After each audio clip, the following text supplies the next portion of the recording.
Isa, masyado raw marami ang ginagawa kaya nagkasakit.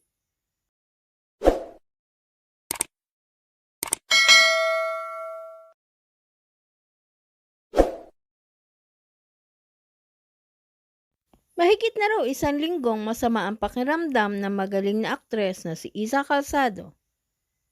Sa kanyang social media account, inihayag ni Isa na nagkaroon siya ng pharyngitis at bronchitis. Ayon kay Isa, masyado raw niya naabuso ang katawan at marami ng trabaho at work commitments ang hindi niya napuntahan. Dagdag pa ni Isa, na wake up call daw ito sa kanya na unahin ang kanyang kalusugan at pangangatawan. Ayon pa kay Isa, pinalalahanan daw siya ng Diyos na kailangan niyang mamili ng mga kailangang gawin sa darating na mga araw. Nagpasalamat din si Isa sa mga doctors at nurses na tumutulong sa kanyang pagpapagaling. Pharyngitis, bronchitis, not cutesy.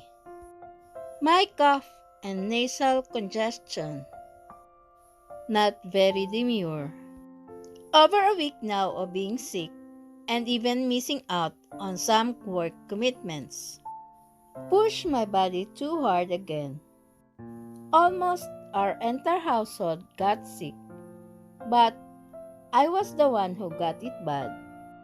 From losing my voice to developing bronchitis, this is definitely a wake-up call to be even more mindful. Mindful of my overall health and well-being.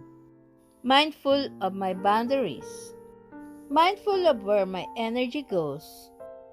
The silver lining here is that it all happened before work and life schedule becomes even more hectic.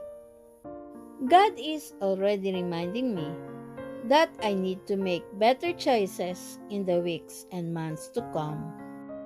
Well noted, God. Well noted po. Grateful for those who have been helping me through this journey.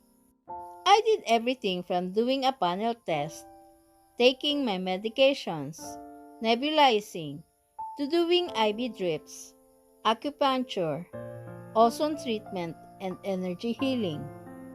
Doctors, healers, and nurses, all making sure I bounce back to feeling strong and healthy again for work, which starts tomorrow, and all that I have lined up in the next few months. Salamat sa inyo.